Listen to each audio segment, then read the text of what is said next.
Betrayal. It's something we all have experienced, but why does it hurt so much?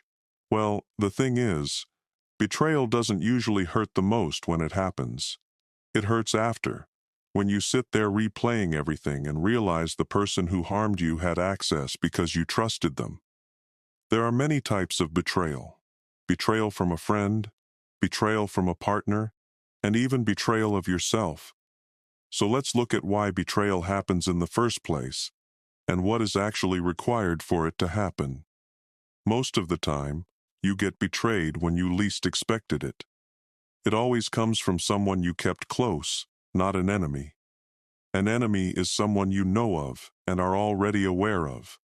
You already anticipate that they want to see you fall. You expect their attacks, and even if you never see it coming, it doesn't surprise you when they do it. At most, it was just something you hadn't considered yet for why they succeeded. But betrayal is different. Betrayal requires three main things: access, trust, and emotional proximity. They had to know you. They had to get close enough to understand how your character works. They had to learn your weak points, your patterns, what you value, what you ignore, and what you would never expect from them. And of course, the whole time, you let them. That's what makes betrayal so personal. Betrayal always comes from the person you least expected, and that's why it hurts so much. Because it's not when you get stabbed by the knife that hurts the most. It's when you turn around and see who it was that stabbed you in the first place. And that's when the pain changes. Because betrayal doesn't just damage the present, it reaches backwards. It makes you question every conversation, every laugh, every promise, every moment where you thought things were real.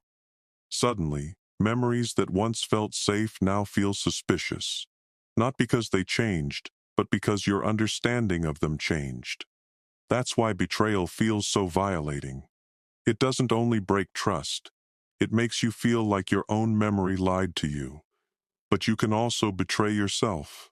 In every moment of failure to yourself, afterwards you feel an insane level of guilt. Because deep down, you know there was a moment where you abandoned what you promised yourself. Just like when you get betrayed by someone else, at some point along the way, there may have been signs you ignored. The thing is, our brain loves to be biased and think the best of people. Sometimes you don't miss the signs because you're blind. You miss them because you judge other people through the standards you hold yourself to. You assume that because you wouldn't do something, they wouldn't either. You assume that because you value loyalty, they must understand it the same way. You assume that because you have self-control, they will too. And of course, we get punished for being that naive.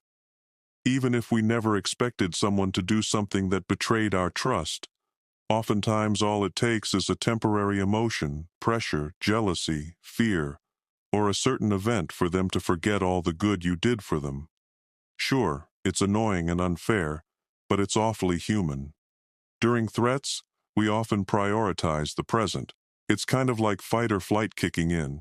The only way to counter this is if the person is cognitively aware enough to realize that doing something wrong, or very long-term damaging, isn't worth the short-term relief they're chasing. But a lot of people can't control themselves, so how often do you trust them enough not to make that mistake? Truth be told, anyone can betray you under the right pressure. That doesn't mean everyone will. It means loyalty has to be observed, not imagined. The important part isn't to become paranoid of everyone, but to expect betrayal to happen if patterns are left untested and ignored. An enemy is someone you know is against you. You expect them to attack. So why don't you expect and prepare for betrayal from people who are close enough to hurt you? It was never about trust no one or trust blindly. It's more about trusting with awareness. The thing is, betrayal has a pattern. As a wise man once said, if a person betrays their friend to please you, never trust them. Because if they were willing to do that to someone they considered a friend, then how long do you think it will take before they do the same to you? And that is the reality. We expect people to behave and be moral, but people aren't moral by default. In reality, we can expect and anticipate betrayal more than we realize. For example, if a person isn't even loyal to their own principles or their own friends, then how will they be loyal to you? How about a person who gossips awfully about others? That same person constantly talks about people like it's their personality and job to do so. You hear no form of improvement from them, no self-awareness, no real growth. These same people are constantly bitter at the world, constantly looking for someone to blame, constantly exposing other people's flaws to feel better about their own. So would you really be surprised if they betrayed you? Often, patterns connect dots with one another. In order to understand who is loyal and who wouldn't betray you, you have to ask yourself, who understands loyalty's value enough, and who is actually able to stop themselves just in time? Because loyalty isn't just about liking you. A lot of people can like you and still betray you. Loyalty is about restraint. It's about whether someone can control themselves when betraying you would benefit them, comfort them, protect them, or make them look better. That's the real test. These types of people are loyal by their own root. They don't need constant supervision to act right. They don't need everyone watching them to remember their principles. All you have to learn is how to spot them and what exactly they are loyal to make sure it aligns with you. Because someone can be loyal, but not loyal to you.